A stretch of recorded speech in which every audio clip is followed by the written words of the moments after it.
Hi there guys, I'm gonna share with you how my last flight at Marshall went.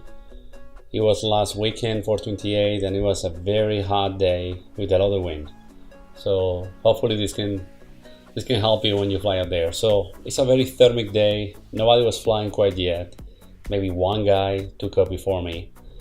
And as you can see, everybody's here checking the conditions. The wind was 10 to 13 miles per hour. So here we go. I'm gonna go, as you can see, in 2 or 3 steps.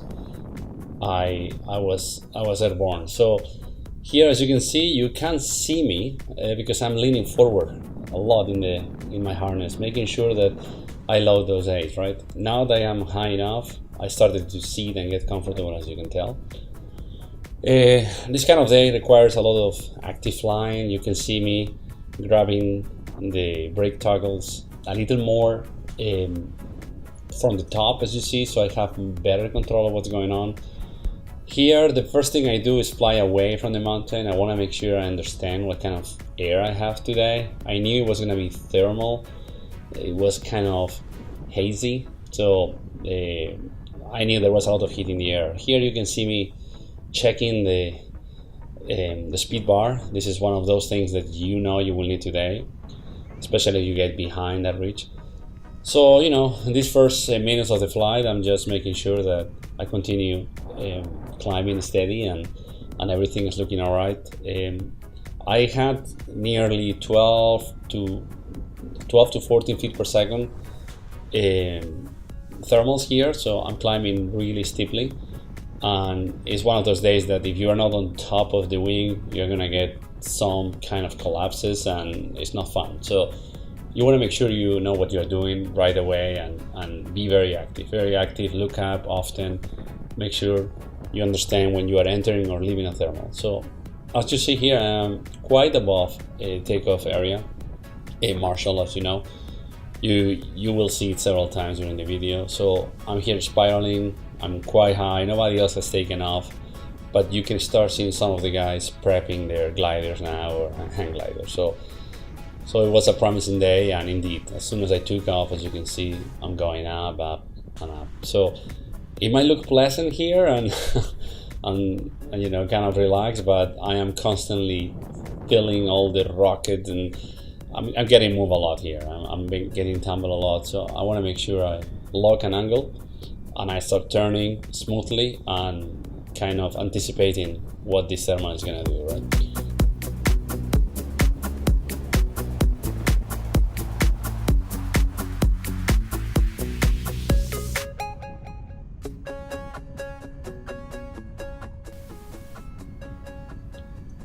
As you can see here, I'm quite high already. I'm probably easily 1,000 foot above the takeoff area. So over here, I'm starting to get more confident, and then it's a good feeling when you see all the people taking off after me. You can see there, I have easily 5 or 6 gliders, all starting to go up like I did, right? In this area, I'm actually in a sink, so you might notice that I'm actually going down here. And it's kind of normal when you have lifts like that. You're gonna have sink in a similar way. So just be patient. Make sure you hands up, right? You wanna fly trim here or speed bar and get out of it, right? So here I'm still sinking, as you see. People up there are starting to climb, and I know that I need to get up there, but I don't want to turn into the mountain. This is quite a while later, probably 10 minutes later. I already caught some of those thermals. And as you can see, I'm quite high again, and I'm here enjoying my time with a couple other pilots.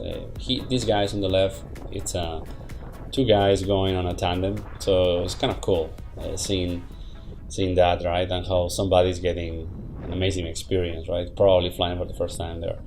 What a day to do that! So here I'm kind of beating the tandem. As you can see, they are lower already, so. These are some little competitions that you have with yourself, trying to see if you can climb more than other pilots. I mean, it's not a competition, but it makes you learn and see what might be more efficient compared to what they're doing and whatnot. All right, so here I'm going to continue flying and see where I can go. Probably I'm going to try to get to crossline.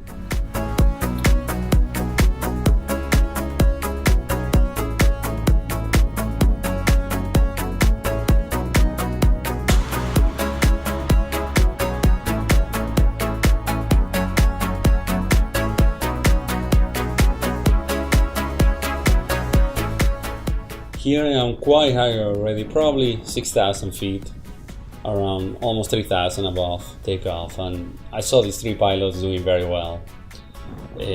I flew towards them for a mile or two and tried to get some of that action, and sure enough, very soon I started to feel that, right? So as you notice, I am already above the next ridge, which is the Gregorio Mountains, where you have Lake Arrowhead and Big Bear.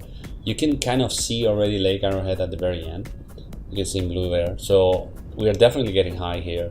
I am above crest line, which is the other main launch from this Marshall side. So it feels good to know that you launch from one of the medium altitude size, and you're already above the highest launch. So you know you took a good decision, right? So here we are all turning towards the right. You know the rule: as soon as you get into a thermal where other pilots are, you want to turn in the same direction they are.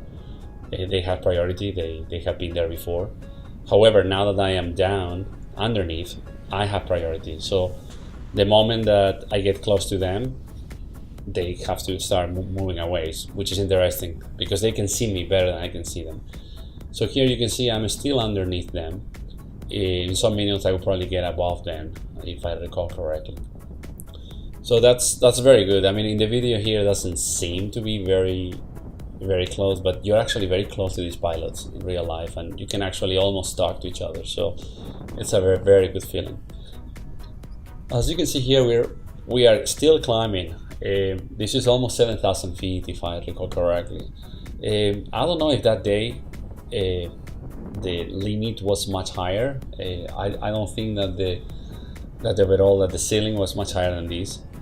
I didn't see anybody going higher than this, to be honest, this day, but it was plenty. So here I left the thermal. I didn't want to get too far into the mountains. I actually had some commitments later that day, and I didn't want to spend more than 2-3 hours in the air. So here I'm actually following the ridge, crest line, the launch area. You can see it on the right. So between those houses is where the official crest line launch is, right? So here I am. As you can see, I'm quite a ways from the landing zone. I cannot see where I'm gonna land, so I decide to not adventure anymore with the wind and go against the wind to make sure I use Marshall on the main ridge, right? So here I am using a lot of speed bar, as you can see. That's very important today. There is a lot of wind coming my way, and it's the only way to penetrate. Here you can see a guy. I don't know if you can, it's pretty far away. There was a guy there flying kind of behind the mountain. That's a no-no. I mean, that guy, I don't know if he did that intentionally or he might be learning, but I was kind of concerned that he would not be able to pass that ridge, right, and get some kind of downwind. But fortunately, he did make it. Here I am already past the Marshall. You know, I'm being followed by other pilots, so it's a great experience. If you notice, I put some gloves on. It's pretty high, and the air was really cold that day. So here I'm trying to fly over the reservoir. I haven't done that before, and I thought it would be kind of cool to go away from the main ridge and start flying into a completely different area, right? And experience with potentially new thermals or the flat lands, see how it feels, right? All this is just about learning. So yeah, that's what I'm trying to do.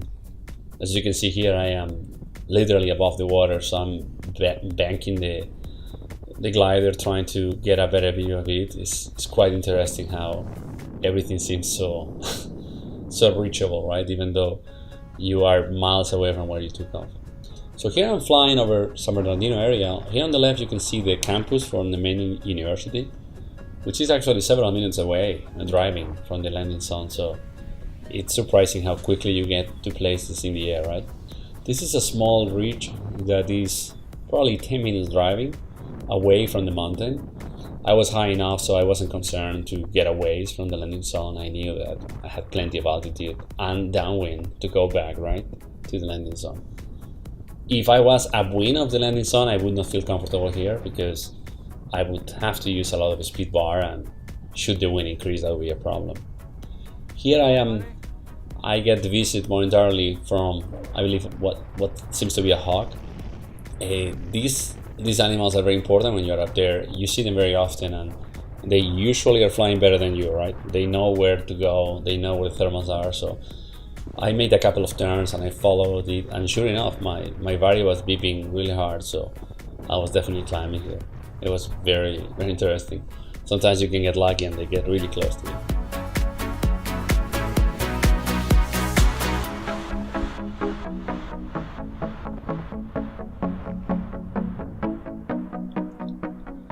So you can see that those clouds at the end, we didn't have clouds that day, they started to form. I was getting a little worried here.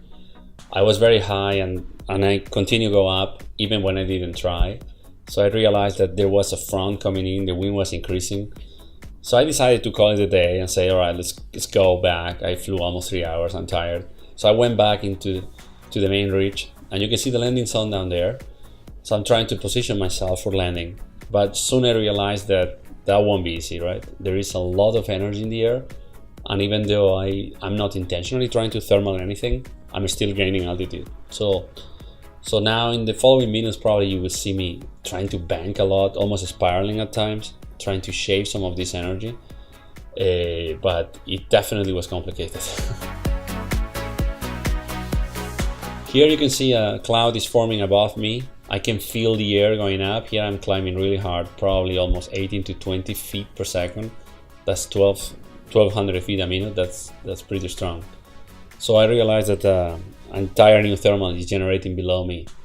That was unsettling because I didn't want to fly anymore. I was tired, I was dehydrated, I wanted to go down, and I realized that this potentially would keep me in the air for a long more time.